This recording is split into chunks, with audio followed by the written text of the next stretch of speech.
নমস্কার বন্ধুরা, সকলে কেমন আছেন? আশা করি সবাই ভালোই আছেন। সুন্দর একটা দিন, রোদ উঠলে কতটা শান্তি লাগে, কত সুন্দর রোদ উঠছে। তো একটু বেলা হলে পারে উঠছে, 11:30টার দিক দিয়ে রোদ উঠছে। তো যতই শীত থাক আর বাতাসই থাক, কিন্তু রোদ থাকলে অনেকটাই ভালো লাগে। তো এখন চলছিল আপনাকে দেখবেন নিয়ে আজকে থেকে, মানে এই রাস্তাতে খুব একটা বেশি যাতায়াত করা হয় না, এই মাঝে মাঝে আহি। ওই রোজ আজকে তো যা খবর ছিলাম, আজকে থেকে চলল আমাকে ওই প্রজেক্টের কাজ। তো ওই যে ক্ষেত খোলা হাল চাষ করা হবে আস্তে আস্তে। তো এই যে ডিপের জল নামানো হইব আর কয়েকদিন পরেই। তো অনেক ব্যস্ত সময় যাবেন হচ্ছে কর্তা মাসের, মানে এদিকে হইলো এই যে বুড়ো ক্ষেত বোনার কাজ, আর এদিকে এলো ড্রেন পরিষ্কার করবার আছে। তো তার খাওয়া দাওয়ারই সময় নেই। ওই যে পর্যন্ত গেছে, অনেক দূরে। তো কয়েকদিনের মধ্যেই এই যে ডিপ চালু দিয়ে দেন রাখবো।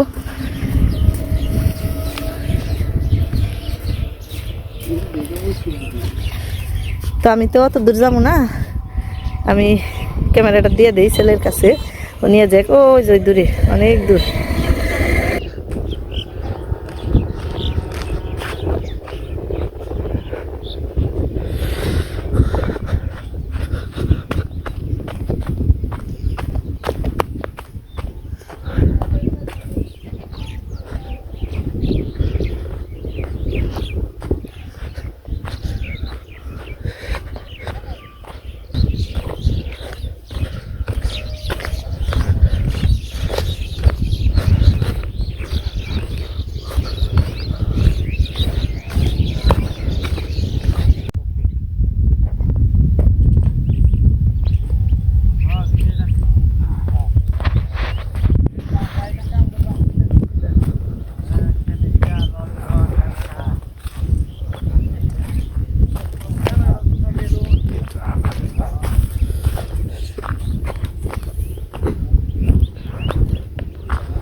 খুব ভালো না গানি ছুটে গেছে।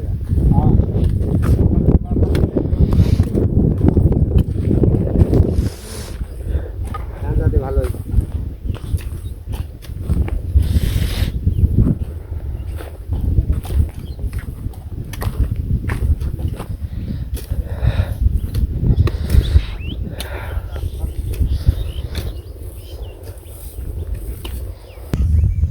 এই যেখানে কাজ করতে আছে ড্রেনের, এরা আমাদের গ্রামের লোকই সবাই।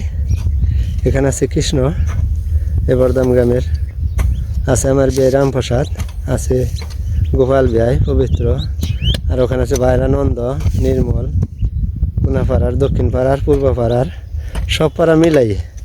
আসলে শীতের দিনে এই কুবাকুবির কামটা খুব ভালোই লাগে, শীতকা দিনে কাম। আর মাঠের কামরা যারা করে এরাই হলো প্রকৃত মানুষ দেশের। ওই যে কেউ যেন একটা কবিতা পড়ছিলাম, এই কবিতার মধ্যে কবিতার চরণটা তো আমার মনে পড়ে না ভালো করে। ওই যে কবিতার চরণের কথা বললাম, আসলে কবিতার চরণটা এই যে সব সাধকের সেরা সাধক আমার দেশের চাষা, দেশমাতারই মুক্তিকামী দেশের সেজে আসা।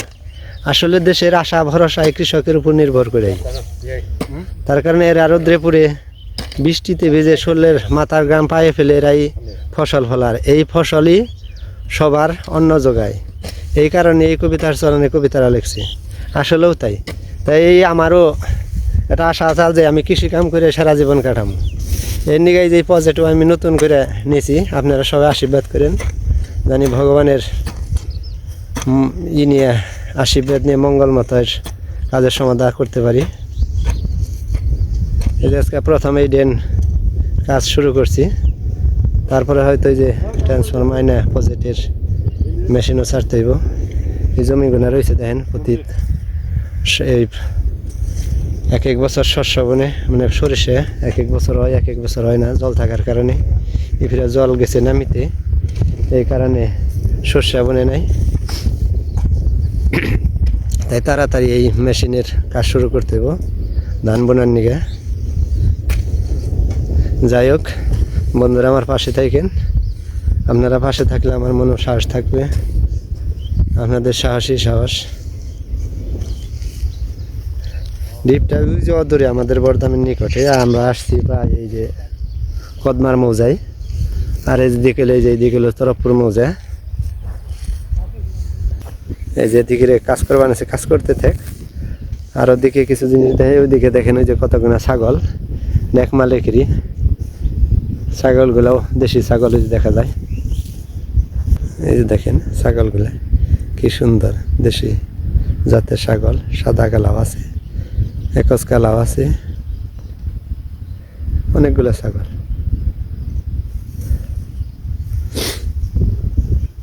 তবে যাই হোক, আমি ড্রেনের কাজ করি। এদিকেই চলে যাবো একটু পরে, এই আজান দিলেই। অর্থাৎ এই কাজটা হলো সকাল 7টার থেকে 1টা তৈরি করবো। আমি এদের সাথে রয়েছি, তার কারণ সবার সাথে কাজ করার মধ্যে একটা আনন্দ আছে। এই আনন্দ ঘন দিনগুলোর মধ্যে দিয়ে যেন জীবন অতিবাহিত করতে পারি, এটা আপনারা আশীর্বাদ করবেন। মোবাইল নিয়ে আমার রান্নাবাড়ি হয়ে গেছে। বেগুন ভাজি, মিষ্টি কুমড়া ভাজি, আর এইখানে হলো মিনি মাছের তরকারি। এই ধনিয়া পাতা দিয়ে আলু, বেগুন, মূলা, সিম। আর এই যে সান্দান করে খেয়ে দিয়ে প্রাইভেটে চলে গেল। তো যখন কাজ কাম লাগে তখন তো সবারই ব্যস্ততা, আমারও অনেক ব্যস্ত সময় যাবে নিচ্ছে। আর রান্নাবাড়ি করতে গেলে তো একটু সময় মতন রান্নাবাড়ি করা লাগে, যার কারণে ভিডিওটা ঠিকঠাক মতন করতে পারি না। তো এখন যাবেন ডাক দিবেন নিগে, খেবেন নিগে। তো এটা হলো বাড়ির উত্তর পাশ, সবাই দেখেন সবসময় ভিডিওতে। তো এই পাশে এলো আমাকে জমি জমা, এই পাশে। তো ওই যে রামপ্রসাদদা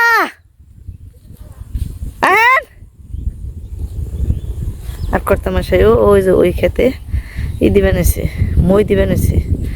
মানে ওই ক্ষেত কালকে বুনবো। আজকে তো শনিবার, আমাকে এই জায়গায় এই যে এই সমস্ত জমি মানে বিলের জমিগুলো শনিবারই মঙ্গলবারই বুনে না।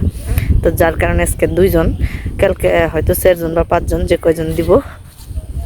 কালকে থেকে আবার বোনা শুরু, মানে রবি সোম মঙ্গলবার বাদ আবার বুধ বৃহস্পতি শুক্র, মানে সপ্তাহে 5 দিন বোনা যায়। আর 2 দিন বাড়তি অন্য কাজ করার লাগে, পরিষ্কার করার কাজ, তারপরে ওই যে মই দিয়া, এই সময় মানে জমি সমতল করা।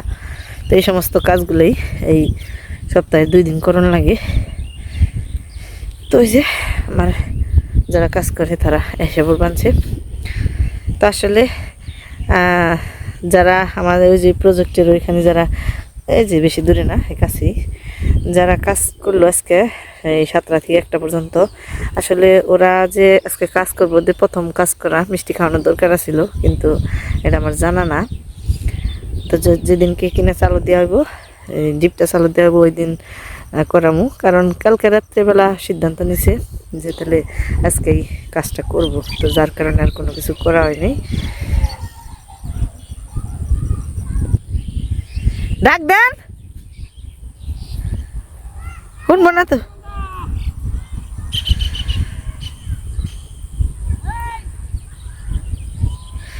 বাতাসে সব ডাক এমকে পরে উমকি যায় না।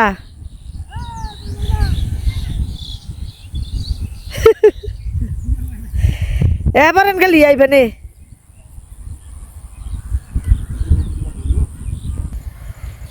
তো বেশ কিছুদিন আগে আমি ভিডিও করছিলাম যে আমাদের অনেক সমস্যা জীবনছে। তো সমস্যা মূলত এইসব কারণে যে এই ডিপ কিনতে বা জমি কিনতে তো অনেকগুলো টাকা খরচ হলো, যার কারণে আর কি আমি ভিডিওটা করছিলাম। তো যাই থাক, মোটামুটি এখন আমরা একটু এই সব ঝামেলা কাটিয়ে উঠছি, কিন্তু অল্প কিছু ঝামেলা আছে, ওগুলো সবসময় তার সব কিছু ভিডিওতে শেয়ার করা যায় না। তো ওগুলো এখন সমস্যার সমাধান হইলে তারপরে আর কোনো, আশা করি আর কোনো ভেজাল নেই। তো যে দিদিরা বাড়িতে এসে যে জমিতে জল দিবেন এসে,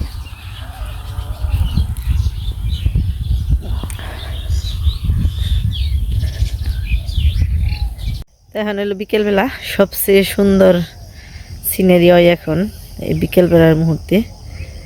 তো কুয়াশা পড়ে গেছে, তো কর্তামশাই এলো বাজার থেকে, মানে বাজার বলতে হাটে থেকে, হাটও না ঠিক, বাজারও না হাটও না, মানে প্রতিদিনই হয়। এই মির্জাপুরের বাজার তো প্রতিদিনই থাকে। তো এই যে এখানে হ্যাঁ পড়ছে মাঠে, ওই যে ক্ষেত বুন বানিয়েছে ওই পাশে, ওই যে 3 জন আছে। এখন এই যে আলি দরকার, যার কারণে তাড়াহুড়া করে হ্যাঁ আলি উঠি বানিয়েছে। আমাকে এলাকায় এই যে ধানের বীজ থেকে যে চারা তৈরি হয় এটা হালি কয়, আর অন্য অন্য এলাকায় কি কয় জানি না।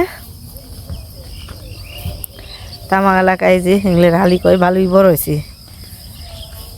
তাই না? যে এই ক্ষেত্রে ঠাই দেয় না, জল বেশি, এটাই জল বেশি। ও তলান তলান করে রুবানিছি জায়গা না দেয়, তাও একবারে তলায় না, এখানে জল একটু বেশি গত বছরের তুলনায় খেতে।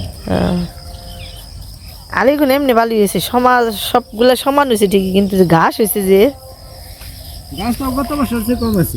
গত বছর বেশি বিশাল ঘাস, এই যেগুলো হলো ঘাস, এগুলা বললে খালি ঘাস খালি দামাইবো খেতে যে এনে, ওরা তো বাইসে বাইসে নিবেনছে তো। হয়তো বাইছে তাও কত বুন মানুষের খেতে দেখলাম। দেখেন আলির কালারটা কত সুন্দর দেখা যায় বিকেলবেলা।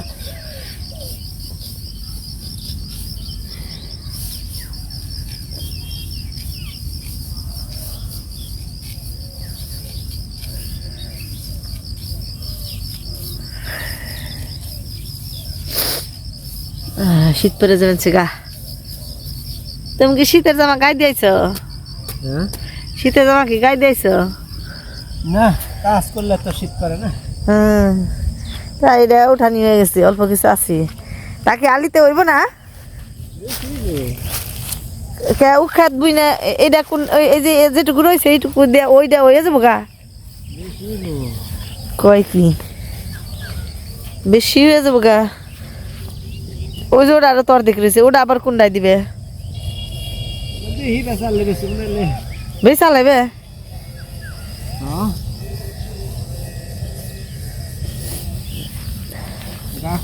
বেশি হইলে আর কি করবো না।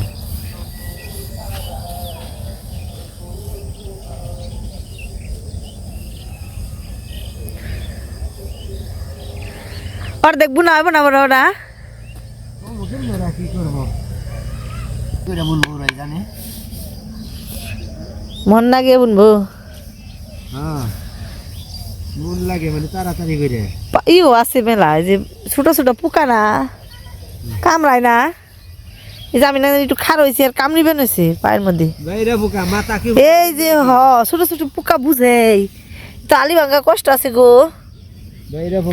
এই ছোট ছোট পোকা দেওয়া যায় না, এই যে একদম ছোট্ট ছোট্ট পোকা চোখে পারে না, খালি কামড় বোঝা যায়। এই যে আলির মধ্যে বুঝেই, সকালে বিকালে কামড়ায়। এই যে শুনলাম বইছি, বুঝাই আলির মধ্যে বুঝাই পোকা। আমি কই কেরে আমার পাও তো ই করে কে কুটকুট নইছে খালি, এখন এই যে পোকা বুঝাই উড়বা নইছে। তো সন্ধ্যা এসে গা গরু টরু ঘরে দেন না বুঝাই গে নাকি? সূর্যটা কি সুন্দর দেখা যায় এখন। সূর্য হাসতে হাসতে বিদায় নিয়ে বানিয়েছে, শীতের দিনের সূর্য। হ্যাঁ, কয়দিন কি কষ্ট করলাম, হাই রে হাই। তবে এই কয়দিনের তুলনায় আজকে তাপমাত্রা আজকে একটু বেশি আছে তাপমাত্রাটা, খুব সুন্দর গেল আজকের দিনটা। এরকম গেলে তো শীত ব্যাপার না, কিন্তু মাঝখানে যাবার দিল কষ্ট। আবার পৌষ মাসে তো একটু শীত না থাকলে ভালোই না কিনা, তাই না? একটু হাড় কাঁপানো শীত না, হাড় কাঁপানো থেকে মানে শীত না বললে পৌষ মাসের দিনে ভাল লাগে না, শীতের দিনে শীত না বললে কি ভাল লাগে? মুরব্বীরা কইছে ওই যে পোকে নে, যে পোকা নিয়ে নে, যে নাড়াই করি উইরা নাড়াই করি। কি কইছে জানা, পৌষের শীতে মোষের সিংহে নড়ে। ওই পৌষের শীতে মোষের সিংহে নড়ে, আর মাঘের শীতে বাঘ মরে। হ্যাঁ, সিংহে নরি নে শীত গেল না, আবার তোর মাঘ মাসে না বাঘ মরার শীতে ফেলছে। আচ্ছা থাইকো, তোমার পাকনা কথা শোনারই নেই, সময় নেই, এখন যাই গে বাড়ি যাই গে।